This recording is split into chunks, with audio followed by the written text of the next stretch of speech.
Hello everyone. आज हम लोग इस वीडियो में कुछ इम्पॉर्टेंट वन लाइनर्स कवर करेंगे। ये वन लाइनर्स आपके PYQs इंडियन एविडेंस एक्ट के जो PYQs हैं उनके हिसाब से फ्रेम किया गया है। ऐसे क्वेश्चंस जो आपके इंडियन एविडेंस एक्ट में पिछले सालों में जुडिशरी या APO में पूछे गए थे और उनसे रिलेटेड जो एक्सपेक्टेड क्वेश्चन है, अगर आपका भारतीय साक्ष्य अधिनियम पूछा जाता है तो बन सकते हैं, उस तरीके से वन लाइनर्स फ्रेम करे गए हैं। जैसे कि आपका इंडियन एविडेंस एक्ट का प्रियम्बल PYQs में बहुत बार पूछा गया है, तो अगर एक्सपेक्टेड क्वेश्चन बनेगा तो भारतीय साक्ष्य अधिनियम का प्रियम्बल पूछा जा सकता है। और दोनों में चेंज आया है। इंडियन एविडेंस के प्रियम्बल में कंसोलिडेट, डिफाइन एंड अमेंड जैसे वर्ड्स का यूज़ किया गया है, लेकिन भारतीय साक्ष्य अधिनियम में कंसोलिडेट सिर्फ वर्ड यूज़ किया गया है, अमेंड नहीं है, डिफाइंड नहीं है। तो भारतीय साक्ष्य अधिनियम का प्रियम्बल हो जाएगा an act to consolidate and to provide for general rules and principles of evidence for fair trial. तो आपका ये word fair trial Indian evidence act में नहीं था, बट भारतीय साक्ष्य अधिनियम में इंसर्ट किया गया है। तो प्रियम्बल आपका इम्पॉर्टेंट हो जाएगा, क्योंकि इंडियन एविडेंस एक्ट में PYQs में प्रियम्बल को काफ़ी बार पूछा गया है। तो इससे एक्सपेक्टेड क्वेश्चन है कि नेक्स्ट टाइम पे भारतीय साक्ष्य अधिनियम का प्रियम्बल पूछा जा सकता है। और इसमें मेजर चेंज आया है, इसमें डिफाइंड और अमेंड वर्ड नहीं है, और पहले फेयर ट्रायल वर्ड नहीं था, बट इस बार फेयर ट्रायल वर्ड ऐड किया गया है। नेक्स्ट क्वेश्चन है कि इंडियन एविडेंस एक्ट अप्लाई होता है both civil and criminal laws पर। तो आपका भारतीय साक्ष्य अधिनियम भी सिविल एंड क्रिमिनल लॉज दोनों पे अप्लाई होगा। उसके बाद पूछा जा रहा है कि लॉ ऑफ एविडेंस कैसा लॉ है, इस पे क्वेश्चन आता है। बिहार में आ चुका है और बिहार के APO और जुडिशरी दोनों में आ चुका है। तो लॉ ऑफ एविडेंस आपका प्रोसीजरल लॉ है एंड एडजेक्टिव लॉ है। ये दोनों अगर ऑप्शन होंगे तो प्रोसीजरल एंड एडजेक्टिव लॉ इस पे मार्क किया जाएगा। अदरवाइज अगर एडजेक्टिव लॉ नहीं है, सब्सटेंटिव लॉ है या कोई और लॉ का नाम दिया है, तो प्रोसीजरल लॉ पे आपको मार्क करना है। नेक्स्ट क्वेश्चन है कि सवाल पूछा जाता है कि इंडियन एविडेंस एक्ट कितने पार्ट में डिवाइडेड है। तो यहाँ पर अगर भारतीय साक्ष्य अधिनियम के लिए क्वेश्चन बनता है तो आंसर होगा कि भारतीय साक्ष्य अधिनियम 4 पार्ट्स में और 12 चैप्टर्स में डिवाइडेड है, जबकि इंडियन एविडेंस एक्ट जो है वो आपका 3 पार्ट्स और 11 चैप्टर्स में डिवाइडेड है।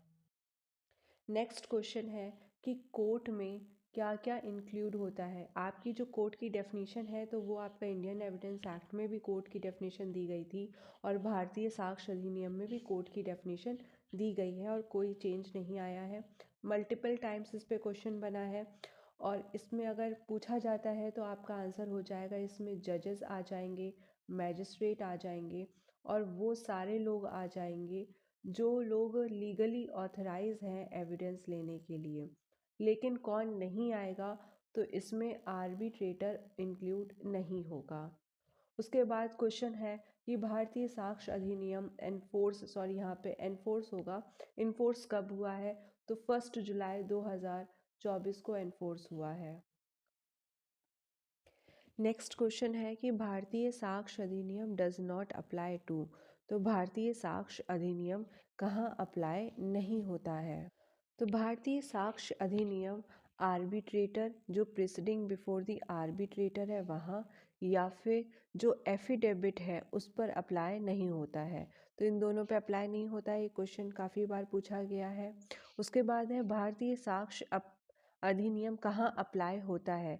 तो भारतीय साक्ष्य अधिनियम अप्लाई होता है ऑल जुडिशियल प्रोसीडिंग्स में before the court including martial court. अगर आप इंडियन एविडेंस एक्ट पढ़ेंगे तो वहाँ पे लिखा हुआ है कि मार्शियल कोर्ट में अप्लाई होता है, बट कहाँ अप्लाई नहीं होता है, तो court other than martial court under army act, naval act, discipline act, navy act, air force act. तो ये जो सारे टर्म्स हैं इसको रिमूव कर दिया गया है और अब सिर्फ इतना मेंशन है कि भारतीय साक्ष्य अधिनियम अप्लाई होता है सारी ही जुडिशियल प्रोसीडिंग में before the court including the court martial.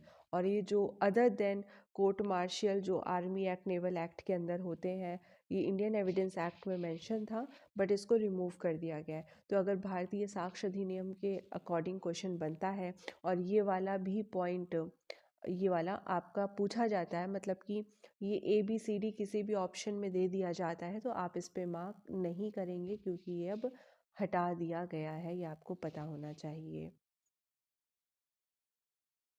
Next question है उत्तराखंड 2013 में पूछा गया है, proof is a result of. तो प्रूफ किस बात का रिजल्ट होता है? तो एविडेंस का होता है।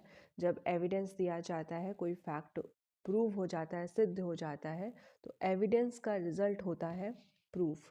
उसके बाद है फैक्ट इन इशू। क्या होता है? तो फैक्ट इन इशू आपका होता है वो फैक्ट जिसकी एग्जिस्टेंस या फिर नॉन एग्जिस्टेंस डिस्प्यूटेड है। मतलब डिस्प्यूटेड फैक्ट्स को आप फैक्ट इन इशू कहते हैं। कोई एक पार्टी है जो कह रही है कि ऐसा फैक्ट एग्जिस्ट करता है और दूसरी पार्टी है जो कह रही है कि ऐसा फैक्ट एग्जिस्ट नहीं करता है। तो यहाँ पर किसी फैक्ट को लेके, किसी तथ्य को लेकर क्या हो गया है? डिस्प्यूट हो गया है, कॉन्फ्लिक्ट हो गया है। इसी को हम कहेंगे fact in issue. Next question है कि डॉक्यूमेंट्री एविडेंस किसे कहते हैं? डॉक्यूमेंट्री एविडेंस आपके इलेक्ट्रॉनिक एविडेंसेस को डॉक्यूमेंट्री एविडेंस कहते हैं। और ये जो डिजिटल रिकॉर्ड आप वर्ड देख रहे हैं, ये digital record word Indian evidence act में नहीं था, ये भारतीय साक्ष्य अधिनियम में है। तो यहाँ पर अगर पूछा जाए, जैसे कि उत्तराखंड 2014 में पूछा गया कि इलेक्ट्रॉनिक रिकॉर्ड डॉक्यूमेंट्री एविडेंस है, तो अब अगर क्वेश्चन आएगा तो इलेक्ट्रॉनिक रिकॉर्ड के साथ साथ डिजिटल रिकॉर्ड भी क्या हो जाएगा? डॉक्यूमेंट्री एविडेंस हो जाएगा। ये वर्ड डिजिटल रिकॉर्ड आपका इंडियन एविडेंस एक्ट में मेंशन नहीं था, बट इसमें क्या होगा?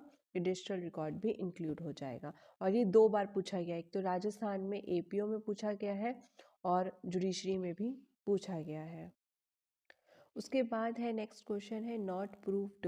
तो नॉट प्रूव्ड कौन से फैक्ट होते हैं? वो फैक्ट्स होते हैं जो ना ही प्रूव्ड होते और ना ही डिसप्रूव्ड होते हैं।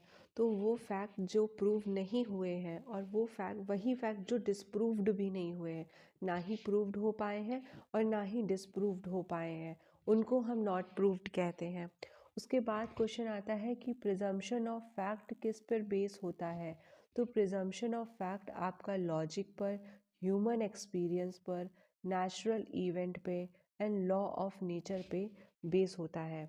जैसे कि कोई एक पर्सन है, उससे कहा गया कि उसके पोजेशन में कोई एविडेंस था और उससे कहा गया कि ये एविडेंस लेकर आना, बट वो एविडेंस वो कोर्ट में लेकर नहीं आता है।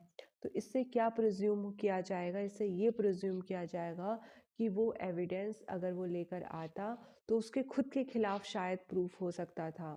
वैसे ही अगर एक पर्सन है जिसके पास कोई सामान है और उससे पूछा जाता है कि तुम्हारे पास ये सामान कहाँ से आया, बट वो पर्सन उस सामान के बारे में नहीं बता पा रहा है कि उसको वो सामान कहाँ से मिला, तो ये पॉसिबिलिटी है कि या तो उसने उस सामान को चुराया है या फिर उसने चोरी का सामान रिसीव किया है।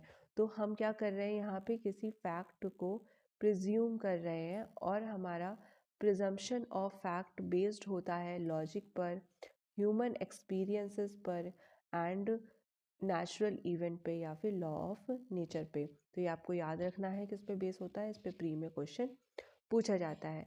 उसके बाद है इंडियन एविडेंस एक्ट या फिर भारतीय साक्ष्य अधिनियम में जहाँ पर शैल प्रिज्यूम लिखा होगा, वहाँ पर क्या करेगा? कोर्ट उस फैक्ट को प्रूव्ड मानेगा अनटिल एंड अनलेस वो डिसप्रूव नहीं हो जाता। तो वर्ड ये जो शैल प्रिज्यूम है, ये रिबर्टेबल प्रिजम्पशन है। और मतलब कि अगर कोर्ट तो प्रूव मान लेगा,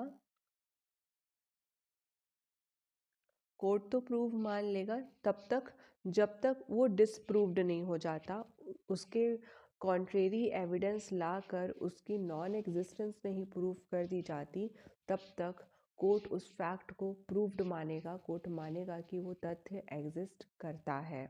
यहाँ पे कोर्ट के ऊपर ड्यूटी हो जाएगी। तो जहाँ पर भी वर्ड शैल प्रिज्यूम लिखा होगा उसका मतलब ये होगा कि कोर्ट के ऊपर ड्यूटी है कि कोर्ट उस फैक्ट के एग्जिस्टेंस को माने।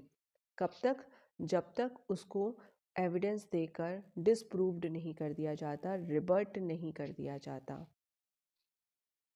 उसके बाद है in criminal trial without producing the chemical examiner, sorry यहाँ पर एग्जामिनर होगा, to the government the report given by him upon a thing duly submitted for analysis in the course of any proceeding under the CRPC can be used as a evidence.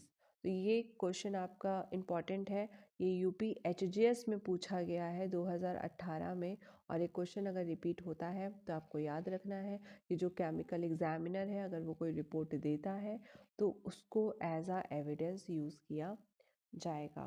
तो I hope आपको ये lecture समझ में आया होगा। One liners complete करे गए हैं इसमें इंडियन एविडेंस एक्ट को साथ में कंपेयर करते हुए।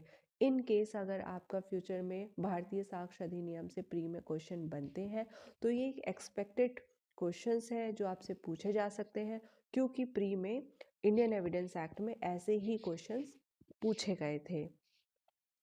तो अगर आपको लेक्चर समझ में आया है तो प्लीज़ लाइक शेयर सब्सक्राइब ज़रूर करिएगा। Thank you.